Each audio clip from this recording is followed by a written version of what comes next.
Bonjour, je suis Laurent du dépôt de bus de Montrouge. Contre le plan Bayrou circule la date du 10 septembre. Quel que soit le jour, la date, une riposte des travailleurs est indispensable, car d'autres mesures suivront pour gaver le grand patronat. Ils ne font que répéter qu'on ne travaille pas assez.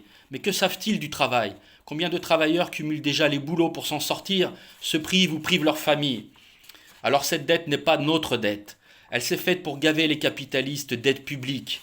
Derrière l'égoïsme primaire de cette bourgeoisie, il y a toute la guerre commerciale qui se livre et la course à l'armement qu'on veut nous faire payer. On voit déjà que Bayrou a peur d'avoir une mobilisation sur le dos et qu'il tente là de déplacer le champ de bataille à l'Assemblée.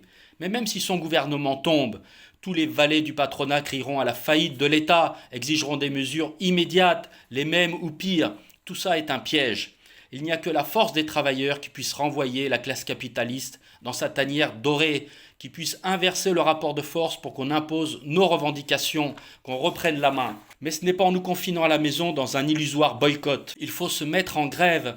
Partout dans les entreprises, dans nos dépôts, les métros, dans les ateliers, les grévistes devront organiser leur mobilisation, la contrôler de A à Z. C'est-à-dire voter nos revendications, ce qu'on ne veut pas, ce qu'on veut. Renforcer la grève, s'adresser, se lier aux autres secteurs. Mais pour tout ça, on devra mettre en place nos propres comités de lutte où tout devra se décider. C'est dans cette perspective qu'on doit maintenant se réunir et discuter ensemble.